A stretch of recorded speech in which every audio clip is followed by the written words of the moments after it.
Seguimos con más de Proeconomía y Finanzas y ya estamos en contacto con el economista Jorge Garicoche para hablar acerca de los desafíos que debe enfrentar la economía paraguaya para retomar la dinámica económica y más aún cuando hablamos de un año marcado por las elecciones, un año en donde estamos en este proceso de recuperación económica marcado también por la sequía y por supuesto lo que ha dejado a su paso la pandemia. Jorge, ¿cómo estás? Te va, Edgar, un gusto saludarte, un gusto estar con toda la teleaudiencia de Canal Pro. Jorge, desde ya nosotros atentos a lo que puedas decirnos en atención a esto que hoy día nosotros damos seguimiento, por supuesto, y por eso que hacemos esta consulta. ¿Cuáles serían los principales desafíos? ¿Qué deberíamos de tener en cuenta? ¿Hacia dónde vamos, como se dice normalmente, y principalmente en materia económica, que sabemos que hay, digamos, muchos desafíos, al menos lo que estamos nosotros teniendo en cuenta? Sí, así es, Edgar. Esta dinámica cambiante que viene presentando la economía nos genera nuevos desafíos. Hablaba con una empresa con la cual asesoramos y nos decían ellos que anteriormente generaban planes quinquenales, luego avanzaron hacia planes bienales y bueno, actualmente están con planes anuales, pero creo que llegó el momento no solo de hacer planes anuales, sino de también hacer revisiones cuanto menos trimestrales, ¿verdad? Todo este ritmo cambiante que hemos venido viviendo, que bien vos lo describías, ¿verdad? Los factores climáticos, las cuestiones de la guerra, los efectos inflacionarios que han dejado estos elementos, nos generan grandes desafíos de seguir esa dinámica para que la toma de decisiones sea correcta. Entonces, ese es un poco el panorama que genera desafío tanto para las políticas públicas como para las políticas empresariales.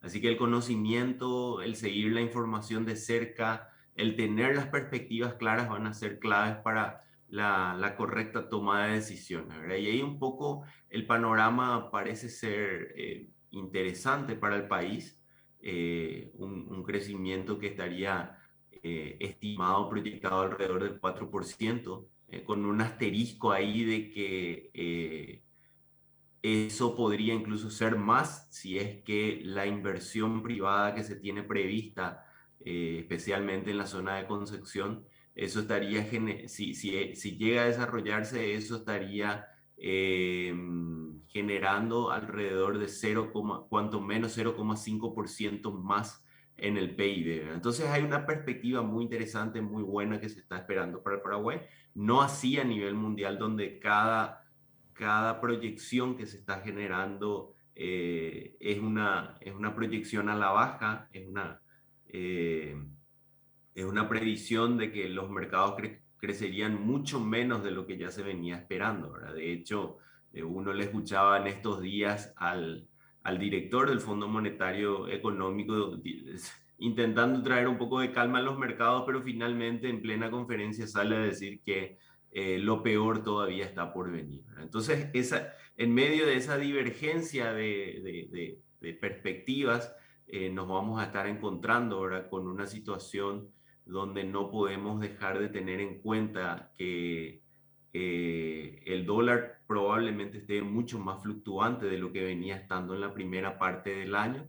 Probablemente cerremos el año con un dólar alrededor o quizás incluso por encima de los 7.200 en los últimos días. Eso como que se vino estabilizando un poco, pero deberíamos de tener en cuenta que el dólar comenzaría a fluctuar mucho más. Así que también ahí un poco nos queda pensar mucho en qué podríamos hacer para tener una dinámica que acompañe una recuperación económica efectiva. Hay muchas medidas que se han tomado. Una en particular debo mencionar, ¿verdad? Hace unos días hubo un decreto que intenta potenciar el comercio fronterizo.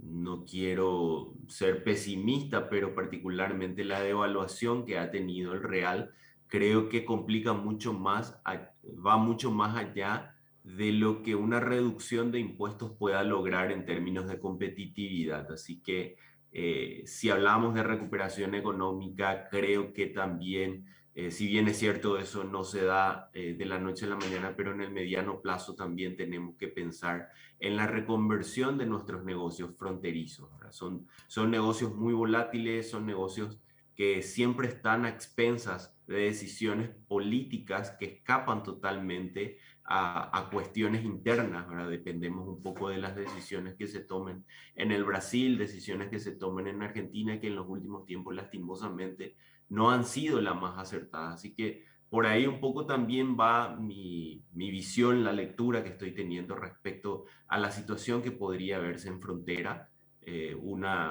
Si con 1,5% fue difícil ser competitivo de IVA, con 0,5 yo creo que si bien podría haber alguna ganancia en el margen de precios, no creo que eso termine aplacando la enorme diferencia en la brecha cambiaria que pudo haber existido. Eso en cuanto a un ejemplo de las medidas de políticas económicas que hemos estado tomando. Creo que también en esa línea deberíamos apuntar también en cuestiones de buscar medidas que incentiven la atracción de empleo, ¿verdad?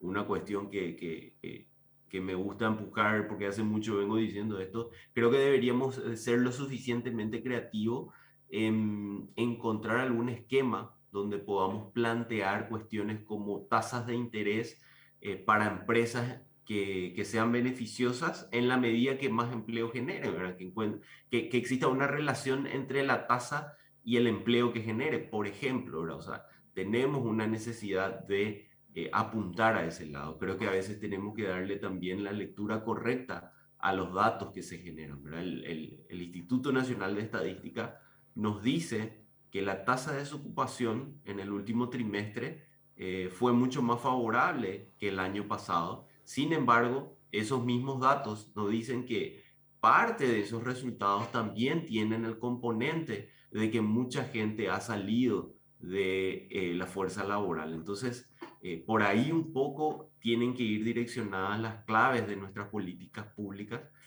teniendo en cuenta lo que vos mencionabas, Edgar, y que no es menor. A veces muchas empresas, muchos gremios dicen, ¿por qué debería inmiscuirme en temas de política fiscal? Sin embargo, eso es demasiado importante porque en la medida que hoy dejemos pasar muchas cosas, el día de mañana nos van a terminar cobrando en más impuestos, ¿verdad? Así de sencilla es un poco la matemática de la política fiscal. Y hoy estamos hablando de un presupuesto que el Ministerio de Hacienda presentó, un presupuesto equilibrado, un presupuesto razonable dentro de lo esperado, pero que ya ha tenido un montón de pedidos que hemos visto que se han observado. Además, hay unas iniciativas legislativas que terminan siendo reducción de ingresos y que por otro lado hay un montón de iniciativas legislativas que terminan siendo aumentos en el gasto público, ¿verdad? Más allá de que sean justas o no, hoy se habla de la equiparación de haberes jubilatorios para funcionarios públicos jubilados, se habla del pago a excontratistas y obreros de Itaipú. Finalmente, esta suma de reducción de impuestos y sumas de gasto, de mayor gasto público terminan impactando alrededor de 1.800 millones de dólares.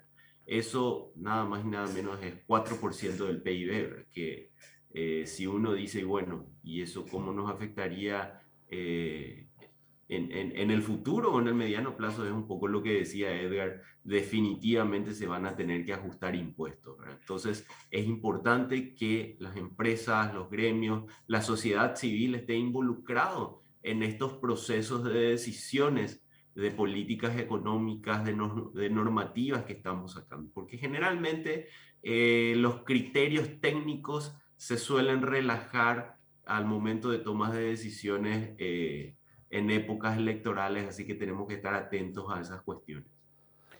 Hablas de algo muy importante en lo que hace a este proceso de reactivación y nos hacemos justamente esta consulta de cómo la ciudadanía en general puede acompañar este proceso de recuperación económica. Hablamos del peso que tiene la inversión privada también. Se habla de ahorrar, se habla de incentivar el gasto, el consumo, también las inversiones. El escenario tal vez presenta mucha incertidumbre, hablamos también de la inflación. ¿Cómo se puede acompañar esto? ¿Se debe de seguir invirtiendo? ¿Debemos estar atentos a tal vez más datos? ¿Cómo, digamos, se puede acompañar este proceso de recuperación económica? Bueno, ahí creo que las perspectivas para Paraguay son muy buenas y si uno encuentra una dinámica, porque de vuelta esto que hablamos Edgar y la teleaudiencia, estos son en términos agregados, ¿verdad? Cuando uno empieza a desagregar estos números agregados de los cuales estuvimos hablando, uno se encuentra con muchas particularidades en los sectores, ¿verdad? Siempre hablamos de que la agricultura en Paraguay tiene una excelente perspectiva, aparentemente van a ser mucho mejores los números de los cuales estábamos hablando, pero bueno, eso uno empieza a desagregar y encuentra que son para algunos rubros de exportación, ¿verdad? De vuelta, cuando uno empieza a excavar ahí se encuentra con otros sectores que no necesariamente tienen ese ritmo, esa dinámica. Lo mismo pasa en la industria, lo mismo pasa en el comercio. Así que ahí un poco creo que de vuelta esa inteligencia comercial, esa correcta lectura de la situación, será la que marque ese ritmo de decir, yo me meto a realizar inversiones para captar también esas oportunidades que se van a ir generando. Insisto en que el año 2023 para Paraguay en particular parece ser muy interesante, parece tener un mejor ritmo de lo que veníamos teniendo y ahí en un país en crecimiento por supuesto que se generan muchas oportunidades. De vuelta, eso no es para todos los sectores, hay sectores a los cuales le está costando mucho más que a otros, entonces ahí también es importante identificar qué es lo que está haciendo que hay ciertos sectores que se están recuperando menos. Una cuestión acá que quisiera mencionar, Edgar, para graficar esta situación. Fíjate que el sector de combustibles en los últimos tiempos vendió mucho menos que en años anteriores. Sin embargo, uno mira y las calles todavía siguen colapsada, todavía el tráfico sigue en los niveles normales, entonces en una ecuación rápida uno dice, ¿cómo sucede esto? ¿Verdad? Y bueno, el contrabando afecta, por ejemplo, al sector de combustible, afecta al sector de alimentos, afecta a un montón de sectores que termina siendo que muchos empresarios que se encuentran en estas ramas de la actividad económica decidan no realizar las inversiones, eso termina también complicando un poco la situación en una definición de precios porque al no tener la oferta suficiente como para entrar a un mercado y competir, se le hace muy difícil tener ese ritmo de competencia con una competencia totalmente desleal que se genera a partir del contrabando, ¿verdad? Además de todas las implicancias que pueda llegar a tener en el empleo formal principalmente. Así que son pequeños, grandes detalles a los cuales le tenemos que tener mucho ojo en la toma de decisiones tanto a nivel de las políticas por parte del Estado, con un mayor control, con una efectividad realmente en, en esos controles para que mitiguemos mucho de estos impactos y también dentro de las decisiones empresariales eso genere un incentivo para que existan eso que vos mencionabas, las inversiones, para que del otro lado también la población aumente ese consumo y principalmente ese consumo formal. Jorge, nuevamente muchísimas gracias por tu tiempo. Valoramos siempre este tipo de análisis porque, como decimos, es importante que la ciudadanía entienda y acompañe también este proceso y, por supuesto, esperemos que se den las condiciones para que podamos gozar de una estabilidad macroeconómica y que esto finalmente permee también en toda la sociedad. Muchísimas gracias. Un gusto y a las órdenes siempre.